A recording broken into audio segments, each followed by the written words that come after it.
Jason Nelson. Thanks for the questions. I'm actually here on my back deck here in Australia, and I thought I would answer your questions now. So let's start. First, it seems like you guys are looking through the work Uncontrollable Semantics, which is a bit of an older work. It was actually the first artwork I made coming to Australia. It's obviously comprised of a whole bunch of mouse followers. Now, let me tell you a little secret about the work. I actually made it to some extent because I had written a really long poem. Well, actually not that long, but I'd written a poem comprised of just words. And I was thinking, well, how could I possibly create a interactive digital poem that takes each one of those words and interprets it in a new way? You know, that creates a small poetic experience. And then I also had a bunch of mouse followers on my hard drive. And I was just playing around with them.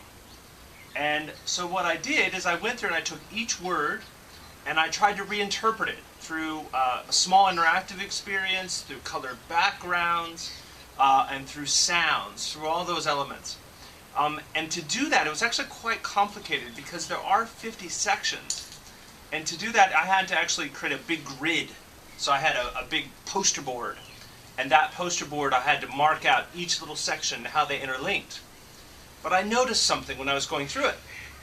I noticed how difficult it would be to actually get people to explore the entire area.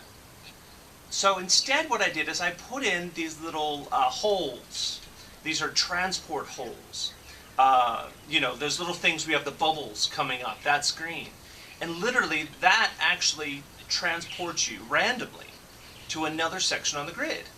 It has a random script in it that just chooses one of the HTML files and shoves you in there. There's another small secret. I don't know if any of you have actually found this, but if you look through the work, there is a hidden section. So you really have to explore through everything, and you'll find this hidden section. And in that hidden section is an email. And if you email me at that email, I'll send you a postcard from Australia. That's the deal on that. So it's kind of a fun sort of way of getting people to explore the work. But anyway, let's get to your questions. So first question is, how did you link the semantic of words and the visuals attached to them? Well, in a way, it's kind of like creating my own poetic visual dictionary. You know, you have a word, and you have to think, all right, how can I poetically interpret that word? How can I find a new way to rethink that word? Sometimes it was the opposite process. Sometimes I started off with the visuals, and then I thought of a way of what kind of word might fit that visual. So I had, you know, all these words laid out, I had all these visuals I was starting to create, and I had to kind of match them up. And that's an interesting process because in digital poetry, the notion of digital poetry is that it's not just words. The texts, the components of the poems are sounds, interactivity, motion, animation, visuals, movement. Everything becomes an integral part, or a text, of a digital poem.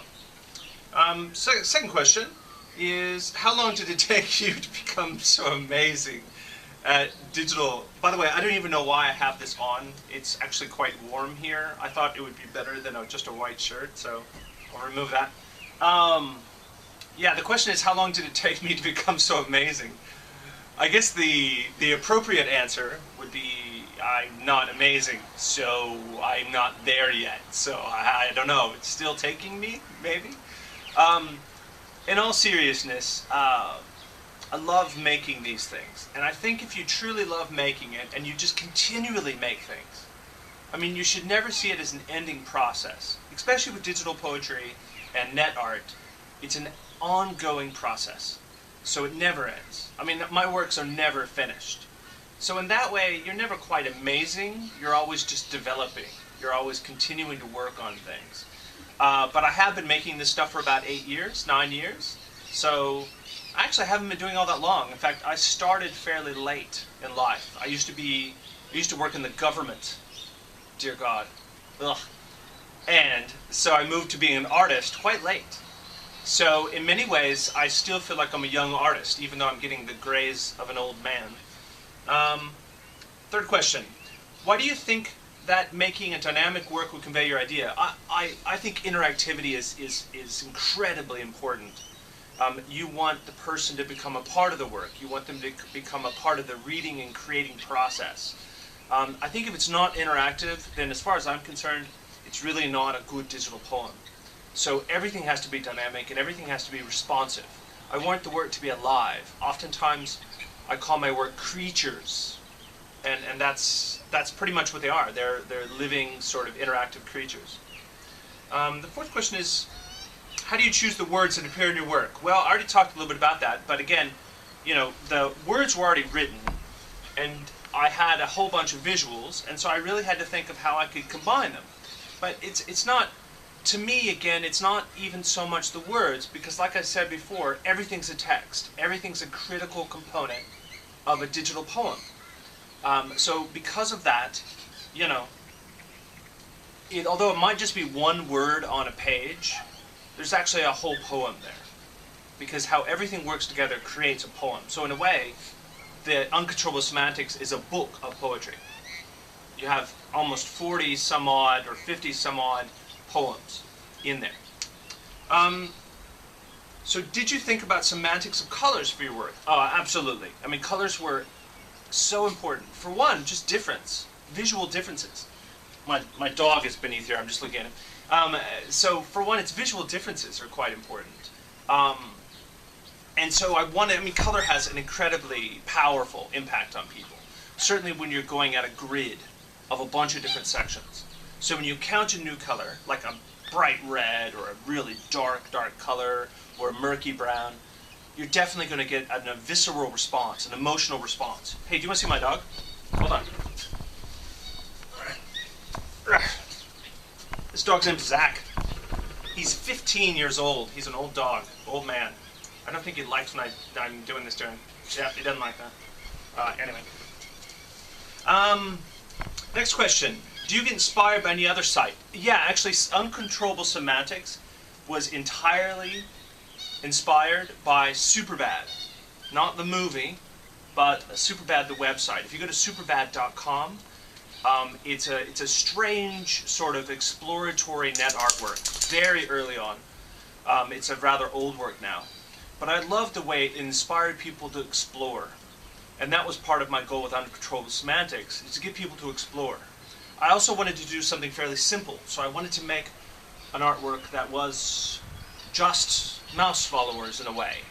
That it's a singular experience on each page, and then you have to explore all these different experiences and figure out kind of how they link together, even if they do.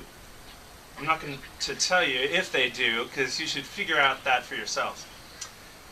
Do you consider your work, so the next question is, do you consider your work as an open work in this sense of Everardo Reyes term? Yeah. Oh, absolutely. I mean, that's very smart that you actually mentioned that. Yeah, absolutely. I mean, my work is, like I said before, in some ways my work is never ending.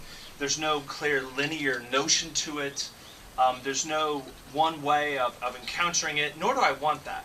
I mean, that's the way the world is. If you go downtown of your own city, there's no set way you're going to walk. You can walk down any direction, have any number of experiences, and each experience is going to be different. And I want my work to be similar to that. And in a way, as a digital poet, that's a danger. The danger is that people aren't going to experience everything you create. I mean, there's some sections on my site that people will never experience. Or not never, but rarely. And that can be disappointing if you spend a lot of time working on something and people aren't going to actually see it. But that's the nature of it. You have to be willing to give up the sense of control of the reader or the player, the explorer, the viewer of your art. You have to be willing to give up your control of them. In a movie, you can control that pretty much. They're sitting there watching it, and then when it's over, they leave. With interactive artwork, you have no idea what they're going to do, how long they're going to be there, and where they're going to go. And I think that's a wonderful thing, but it's risky and scary at the same time. All right. The last work is, what does your work mean to you? Well, you know, that work, Uncontrollable Semantics, is really old. But I still like it. In fact, and this is just between you and I, or you and us, I'm making another one. I don't know if I'm going to be as lame, you know, as to call it Uncontrollable Semantics 2, but I'm thinking about it. I am making another Uncontrollable Semantics work right now, and it's going to be huge in terms of size, you know, lots and lots and lots and lots of sections. And I'm trying to branch away from Flash and getting into other forms like HTML5 and all that stuff. So it was a critical work for me because it was fun, and it made me love what I do. I mean, this again was 7 years, almost 8 years ago that I made it. And that was at a critical time in my career, so, you know, it made me really love it. Now, since then, I've been known to make my games. You probably have seen game, and again game, or you've seen maybe the Bomar gene, or you've seen between treacherous objects, sorry, and I have a whole bunch of cube works. I've done a whole bunch of work since then. I have about 50 works in total.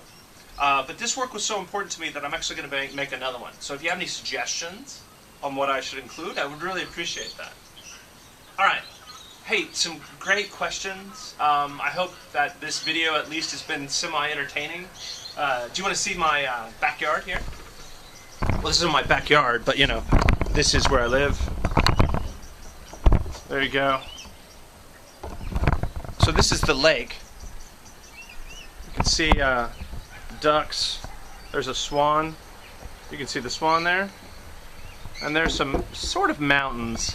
Although, you know, they're really not mountains. They're more like hills or even less. But it's kind of a tropical area. It's alright. And there's my laptop. In fact, here, I'll show you something. Since we have time. My dog's sleeping. But, let's see if I can remove this. There we go. Alright. So there are your questions. There's your professor. Hey, look at that. And then my desktop is really messy usually. Although it's not too bad now. But my God, you should see some of the folders I have in here. Tons and tons and tons of stuff. But I actually have a folder in here, which you can't see very well, unfortunately. But it's a folder that actually has all the new sections of Uncontrollable Semantics too. So again, if you have any ideas, it'd be great. But it's been good talking to you. I hope you enjoyed this video, and thanks for the great questions. And hopefully, you know, I can meet some of you someday. Anyway, cheers. Thanks for that. Now to turn off the camera. Here, I'll look at the dog while I figure out how to turn off the camera. And that's the end. Wait.